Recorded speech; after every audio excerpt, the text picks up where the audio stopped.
kon presse bi li ci yees moom moo di kon chambre d'administration bu cour suprême dafa daal di génnee ab bataaxal boo xamante ni dañ cee wane ni annulé nañu ndogal yooyu nga xamante ni kon ministère bi jëloon na ko muy ñaari arrêté kon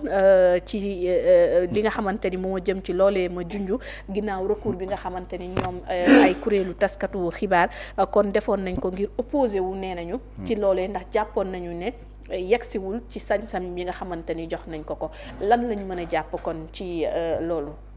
waa jërëjëf Aïda déjà bu fekkee ni da nga ne légaliste nga. su fekkee ni la haute juridiction dafa jël une décision c'est une décision bu nga xamante ne amaana bëriwul loo ci mën a wax. parce que la haute juridiction bu fekkee ne jël na décision c'est une décision qui s'applique que mu nekk lu nga xamante ne ànd nga ci wala ànduloo ci. la nga xamante ne justice moom la jël comme décision. dafay nekk une décision qui s'applique à tout le monde qui s'applique aux ministres qui s'applique aux acteurs des médias qui s'applique à tous les Sénégalais parce que su fekkee ni yow da nga nekk nit ku nga xamante ne da nga dëppoo ak yoon nga am décision bu nga xamante ne am na ñi nga xamante ni d'accorduñ ci décision boobu yoon daf leen a may. ñu dem ca fa nga xamante ne fa la mbaxane nekk benn. muy au niveau de la justice. ki nga xamante ne nag moom mooy addu pour tout le monde. donc nag li amoon mooy effectivement y avait des arrêtés yu nga xamante ne le ministre de la communication jëloon na ko des arrêtés yu nga xamante ne c'était dans le cadre de l'encadrement du secteur de la presse arrêté yooyu am ñu nga xamante ne d'accorduñ ci woon daal di esté au niveau de la justice au niveau de la chambre administrative et la chambre administrative a pris sa décision loolu la ñu annoncé maintenant pour nga mën a xuus si commenter décision boobu dafay compliqué dans la mesure où fi mu toll nii xamuloo yan mooy les motifs yi nga xamante ne moom la les arguments je veux dire yi nga xamante ne moom la Cour suprême daal di développé ci arrêt bi nga xamante ne ci décision bi nga xamante ne jël na ko donc loolu li nga dégg rek mooy annulé nañ décision yi. Oui. Quels sont les arguments yi nga xamante ne si la Cour suprême daal di basé wu pour annuler décision yooyu xamaguloo ko donc doo ci mën wax lan la jàpp que ni illégalité par rapport ak li nga xamante ne loolu la ministre bi def yan article wala yan texte la jàpp ni moom la violé tout cela il faut que nga am la décision pour mën a addu ci loolu. En tout cas Daouda ci lu ñu mën a wax du ñu mën a commenter la décision en tant que telle ndax Cour suprême moom moo ci tranché mais bu ñu fàttalikoo ki nga xamante ni moom moo di conseil éthique bu presse sénégalaise di CEDEPS ñoom ñoo amoon taxawaay ba engagé avocat on se rappelle mu nekkoon na maître Abdoulaye Ndiaye ñoom nag li ñu avancé woon comme argument moom moo di kon dispositif boobu ñu indi ngir réguler secteur bi en tout cas ci jëmee ko ci professionnel des médias bi moom Alioune Sall en tout cas yoon mayu ko ngir mu def ko gis nañ ni dafa outrepasser ay prérogative am selon waa CEDEPS ñoom loolu lañ gisoon ainsi que yéen ci ay kuréelu taskatu xibaar foofit ndax da ngay taxaw si loolu ne loolu moom moo nekk dëgg sañ-sañ bi nga xam ne ministère bi am na ko dafa am fu mu yam li ci des comme lii am na ñeneen ñu ko jagleel. waaw ku ci nekk am nga sañ-sañ am nga fu nga xamante ne foofu la sañ-sañam yam man personnellement je fais partie des gens yu nga xamante ne dañu mës a xalaat que ni le secteur de la presse doit être un secteur régulé comme tous les secteurs secteur de la presse nekkul secteur bu nga xamante ne secteur de non droit la bu nga xamante ne ku ci nekk da ngay xëy nga créer sa organe nu mu la neexee voilà ngay traiter information nu mu la neexee ngay gérer comme nu mu la neexee y a pas un secteur bu nga xamante ne ici au Sénégal bu nga xamante ne warul dëppoo sur un certain nombre de choses secteur transport dañ ko réguler secteur bâtiment dañ ko réguler secteur commerce dañ ko réguler secteur presse également jàpp naa ni secteur bu nga xamante ne bu ñu war a réguler li may wax nag il faut que ñu dellu ci texte yi man loolu laa jàpp tey bu fekkee ni da nga jël la constitution bu nga xamante moom mooy la norme fondamentale dafa reconnaître un certain nombre de libertés boo demee ci article 8 de la constitution dafa reconnaître ay libertés yu bëri liberté de la presse foofu lañ ko reconnaître liberté d'opinion foofu lañ ko reconnaître liberté de culte foofu lañ ko reconnaître liberté de manifestation foofu lañ koy reconnaître mais article bi nga xamante ne moom moo la reconnaître liberté yooyu yëpp daf ne ces libertés là sont encadrées par la loi article 8 boo demee ci article 11 bu code de la presse daf lay wax ni bu fekkee ne da ngay créer benn organe média bu nga xamante ne da nga ko jagleel politique wala da nga ko jagleel yenn information économique wala da nga ko jagleel yenn information nga xam que mu nekk ay périodique et consort yooyu noonu soo koy def soo koy créer soxlawuloo autorisation mais article boobu dafa yokk ci dernier alinéa bi ñëw ne le régime de la presse est encadré par la loi donc da ngay gis ne ñaari textes yooyu yëpp da lay renvoyer ci benn loi bi nga xamante ne tey jii moom moo fi nekk ñaari loi bokk yi nga xamante ne moom laa jàpp ne moom mooy encadrer les secteurs de la presse actuellement ni c'est le code de la presse et la loi sur le CNRA la loi sur le CNRA moom mooy loi bi nga xamante ne moom moo ëmb audiovisuel bi muy rajo yi ak télévision te loi boobu daf ne que mu nekk rajo bi que mu nekk télévision bi bala ngaa ubbi am na yenn critères yu nga xamante ne da nga ko war a matale te boo ko matalee pare il faut que CNRA daal di ñëw joxe un avis conforme ministre bi daal di joxe autorisation article 94 bu code de la presse ci boppam daal di féddaliwaat loolu y a la loi sur le CNRA y a l'article 94 du code de la presse mu ñëw féddali loolu wax ni yow bu fekkee ne da nga bëgg ubbi rajo wala télévision da ngay CNRA da ngay dem signer cahier de charge au niveau du CNRA da nga nekk nga xamante ne il faut nga respecter un certain nombre d'obligations yu wane ni par exemple entreprise de presse nga entreprise de presse na ngay ubbee beneen entreprise noonu ngay ubbee entreprise de presse et après nga soumettre un dossier mu dem CNRA daal di joxe un avis conforme nga doog a dem au niveau du ministère joxe autorisation d'accord donc boobu c'est le régime de l'autorisation audiovisuelle am na ñaar yu nga xamante ne du régime autorisation muy presse écrite mu nekk presse en ligne loolu noonu même bu fekkee ni dañ ne du régime autorisation dafa am ay critères yu nga xamante ne da nga ko war a remplir boo jëlee article 68 bu code de la presse ne la presse écrite même bu fekkee ni da nga ñëw créer ce journal nga def sa déclaration ba nga xamante ne da nga koy def au niveau du procureur muy déclaration de parution bi mu nekk également dépôt légal bu nga xamante da nga ko war a respecter loolu yooyu boo ko defee ba pare da nga am obligation nga enregistré wu au ministère de la communication loolu article 68 de la constitution du code de la presse moom moo ko wax boo jëlee article 178 bi nga xamante moom mooy concerné la presse en ligne daf la wax également que ni am na yoo nga xamante da nga ko war a sàmmonteel te boo ko sàmmonteel également da nga war a communiquer au ministère de la communication xam nga yenn information nga xamante ne bu wane ni yow tu es un média en ligne donc loolu yëpp da ngay dégg que ni que mu nekk presse audiovisuelle que mu nekk presse écrite que mu nekk presse en ligne boo ko créé ba pare tu as l'obligation delluwaat au niveau du ministère de la communication nga enregistré wu loolu yëpp ce sont des dispositions de la loi moom moo ko wax donc man dama jàpp que ni ki nga xamante ne dañ ne foofu ngay dem enregistré wu moom su fekkee ne créé na benn dispositif bu nga xamante ne qui permettra par exemple de faciliter ces enregistrements là wala boog qui permettra au moins mu daal di moderniser nañ ko daan defee parce que lu ci bëri ay dépôt physique la daan doon da nga daan créer indi ay dossiers nga dem déposer même le fonds d'appui et de développement de la presse bi on était là il y a quelques années ku ci nekk da ngay préparer say dossiers nga daal dem déposer foofu les gens sont obligés dem di uti ay nit ñu nga xamante ñoom ñoo toog ñu éplucher dossier et consort donc man je me dis que comme loo xamante ne dañ ne enregistrement bi dafa war a am loi bi jox benn ministre bu nga xamante ne moom moo yor benn secteur war a fexe ba nga xamante ne secteur boobu daf ko war a doxal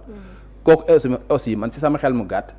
je m'étais dit que amoon na la prérogative véritablement de mettre un dispositif bi nga xamante ne moo koy permettre enregistrement yooyu nga xamante ne loi bi ne war nañ ko def ñoom ñu mën a enregistrer woo foofu donc ce qui fait que moi je fais partie des gens yi nga xamante ne jàppoon naa ne le fait que mu créer une plateforme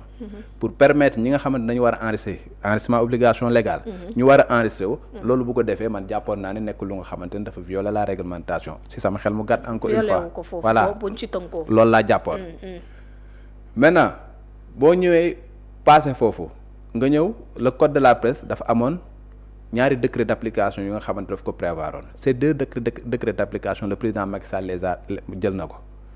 benn décret bi moom moo nekkoon décret bi nga xamante ne moom moo porté avantage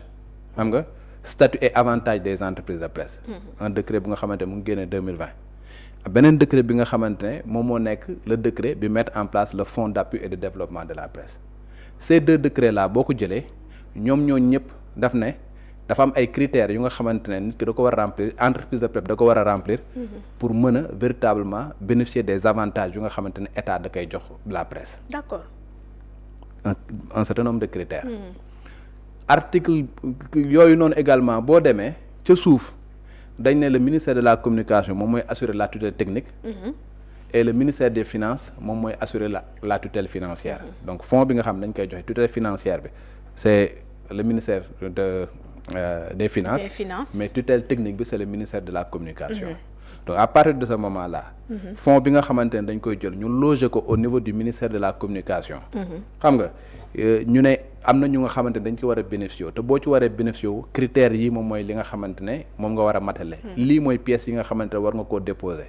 Donc bu fekkee ni ka nga xamante ne également moom moo ko def daan nay créer benn plateforme pour permettre aux gens de déposer là-bas au lieu que ñu koy defati dépôt physique ñu dem déposer loolu pour que véritablement ñu mën a jël seen dossier voilà ñi ko war a étudier mën koo étudier pour xool ñi nga xamante ne répondre nañ ci critères yi et puis ku ñu war a jox ñu war la jox et consort man si sama xel mu gàtt jàppoon naa ne loolu également lu dëppoo la ak yoon voilà parce que bu fekkee ni dañ ne ok la loi moom mooy li nga xamante ne moom moo mettre un certain nombre de critères ce sont des critères qui existent le fait que ñu wax ne le directeur de publication de toute entreprise de presse dafa war a am 10 ans d'expérience. code de la presse moom moo ko wax. ñu ne rédacteur en chef bi dafa war a matal 7 ans d'expérience. code de la presse moom moo ko wax. ñu ni pour que ñu considérer comme entreprise de presse il faut que nga nekk nga xamante ne da nga ubbi entreprise de presse comme que mu am ne yaa am registre de commerce et tout ça. xam nga il faut que mu nekk nga xamante ne da nga koy matale pour ñu mën a wax ne am nga entreprise de presse. loolu également dafa nekk lu nga xamante ne dañ koo tëral.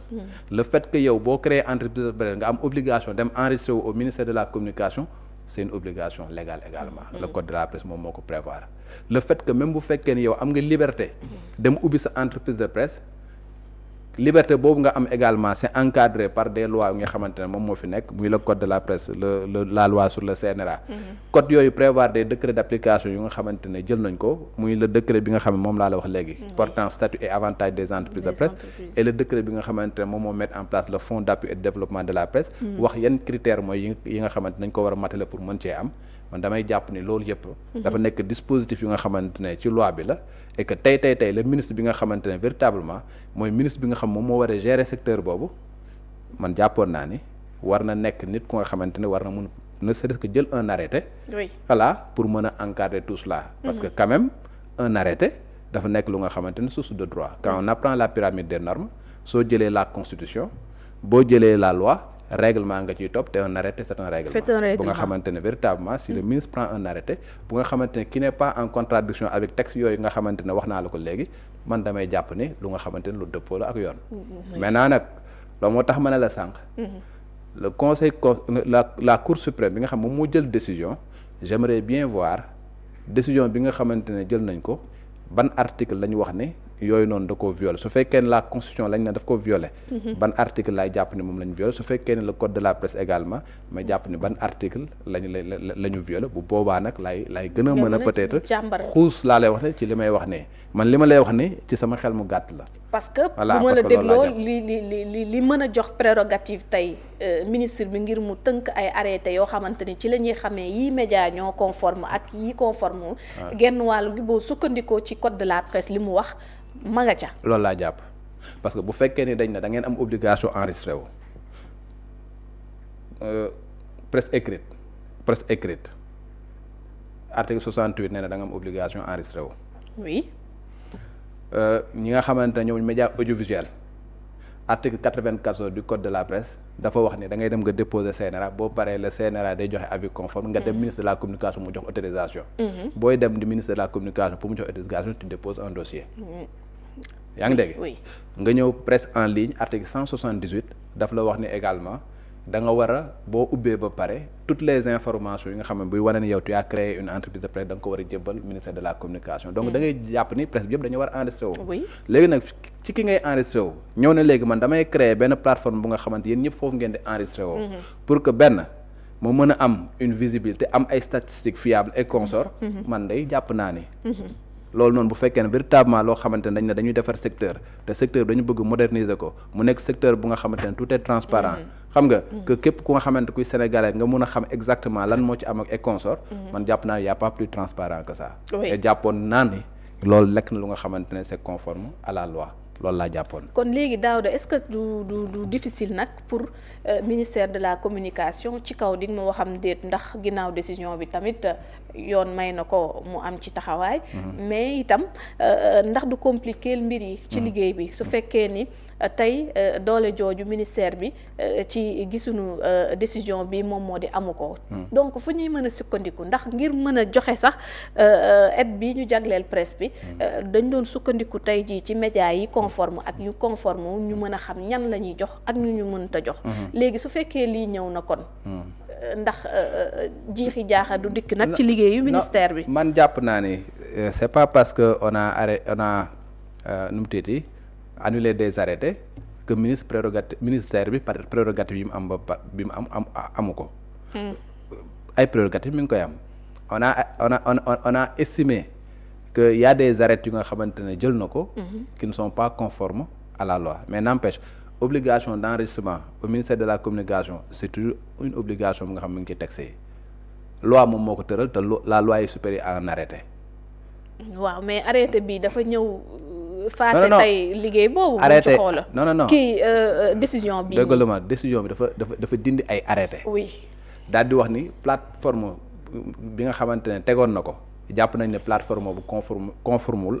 à la loi. si ni ma dégg information nañ ko joxee. oui mu ni commission bi nga xamante ne moom lañ tegoon pour nga xamante ne ñoom ñoo waroon recevoir les dossiers pour daal di xool. xam nga ñan lañ jàpp ne ñoom ñooy les médias yu nga xamante ne répondre nañ les dispositions du code de la presse. commission boobu arrêté bi ko teew ñu ne arrêté boobu teg nañ ko de côté. n'empêche le ministère de la communication c'est un ministère qui existe. oui. qui a des prérogatives bu nga xamante ne il a un personnel. et la loi dit que média bu nga xamante ne jàpp nga ne média nga da nga am obligation nga dem enregistrer wu au niveau du ministère de la communication. effectivement donc c'est pas parce que dindi nañ benn arrêté. que véritablement ministère bi prérogative yi nga xamante ne daf koo am du ko continuer di ko exercer daf koy continuer di ko exercer. donc léegi nag peut-être lii am léegi mooy ña nga xamante ne dañu bëgg a enregistrer wu ils ont l'obligation de constituer leur dossier dem au niveau du ministère de la communication déposer ko peut-être de manière physique. parce que plateforme bi dindi nañ ko. léegi bu ñu ko déposer de manière physique. le ministère de la communication mooy ministère bi nga xamante après c'est moom mooy tutelle technique bi mooy am obligation véritablement vérifier ndax li nga xamante ne da nga koo déposer ndax nekk na lu nga xamante ne véritablement xam nga répondre na aux critères yi nga xamante ne moom la ñu wax ni da nga koo war a matale pour mën a nekk entreprise de presse. ndax li nga déposer nekk na lu nga xamante ne yemb na pour véritablement nga mën a bénéficier des avantages liés aux entreprises de presse. loolu nag après yow boo ko déposer ba pare loolu. ça veut dire que léegi ministère bi au lieu que muy appuyer wu ci benn peut-être commission technique et consort il va le faire le ministre va le faire avec peut-être ses collaborateurs bu direction de la communication wala son cabinet et consort ñoom ñooy def liggéey bi et man jàpp naa ni la nga xamante ne moom moo amoon man jàppoon naa ni loolu moo nekkoon li waroon a gën a transparent moo nekkoon lu nga xamante ne moo nekk li nga xamante ne moom moo waroon a gën a arranger la presse parce que tout simplement du doon des fonctionnaires yu nga xamante ne ñoom ñoo nekk ministère de la communication rek mais y avait des éléments extérieurs yu nga xamante ne qui étaient là xam nga bu nga xamante ne dañuy fekke xam exactement lan la ñuy fay donner peut-être un avis technique donner une orientation et peut-être même bu xamante ne bëgg nañ def naka sudu noonu également ñu mun leen wax li ngeen di wax ni xam nga dëppawul ak yoon et que au besoin suñ ko waree dénoncer ci penc mi également ñu génn ci penc mi daal di koy dénoncer et consort mais tey arrêté yooyu boo ko jëlee nga dindi ko également n'empêche le fonds d'appui et de développement de la presse qui est de l'argent public bi nga xamante ne voté nañ ko bu ñu koy distribuer également celui qui doit veiller à ce que véritablement les critères soient respectés ce sera le ministère parce que tout simplement le décret d'application nee na la tutelle technique bi nga xamante ne pour ce qui concerne le fonds d'appui et de développement de la presse c'est le ministère de la communication dans tous les cas le ministère de la communication day gérer waat li nga xamante moom mooy ay prérogatives am cëggalu guyam da koy récupérer je veux dire ay prérogatives daf koy récupérer waat et lépp li nga xamante ne ay critères yi nga xamante dañ ko tëraloon également ña ko war a respecter dañuy am obligation. waaw man kay parce que ba décision bi génnee ñi ci ëpp seen gis-gis mooy dañ ne ñu ne woon dëppoo wu leen woon ak yoon yëpp. donc concerné tu leen mën nañoo jàpp ni ñi ngi ci. yoon li ngay jàpp mooy ñi nga wax ne ñi ñu waxoon. que ni dëppoo nañ ak yoon ak ñi nga xamante ne nee nañ dëppoowuñu ak yoon loolu yëpp amatul ku dëppoo ak yoon ak ku dëppootul ak yoon. ñëpp a yam ñëpp a yam. waaw. ñëpp a yam. foofu laay waxee. waaw noonu dëgg la. lépp lu nga xamante ne commission yooyu defoon nañ ko c'est nul et de nul effet amatul média bu nga xamante ne jàpp nañ ne média conforme la ak média bu nga xamante ne jàppuñu ni conforme la loolu amatul maintenant on a un fonds d'appui et de développement de la presse bu nga xamante ne c'est de l'argent public voté à l'Assemblée nationale ministère bi géré ko mu war koo distribuer mais pour ñu distribuer ko dafa am ay décret d'application bu ni ku ci bëgg a bénéficier wu da nga war a matale lee. oui. ça veut dire que qu'est-ce qui va se passer le ministre va dire képp ku nga xamante ne jàpp nga ne matale nga ñëwal nga déposer. d'accord ku matalewul. waaw képp ku nga xamante ne jàpp nga ne matale nga critères yi nga xamante ne. moom la ñu wax ne ku ko matale di nga am na nga ñëw déposer que mu nekk ñi nga xam ne dañu waxoon ne ay médias conformes la wala ñi nga xamante ne jàppoon nañ ne duñu ay médias conformes léegi nag bu ñëpp ñëwee déposer ba pare comme nu mu doon amee par exemple année yëpp passé le conseil de gestion va se réunir va voir dossier après dossier pour voir ñan ñooy ñi nga xamante ne critère bi kan moo ko matal critère bi moom kan moo ko matal critère bi kan moo ko matal en fonction de loolu yëpp ñu daal di xool ñan ñooy ñi nga xamante ne ñoom ñoo yelloo am ak ñan ñoo xamante ne yelloo wuñu am et ku nekk buy am également ñaata lay am et conseil ça c'est le conseil de gestion qui va en décider. D'accord. Parce que le fonds d'appui et de développement de la presse a prévu un conseil de gestion bi nga xamante ne moom mooy dem après véritablement décider de kan mooy am ak lan montant yi nga xamante ne moom lañ jox Massamba ou Mademba. D'accord loolu moom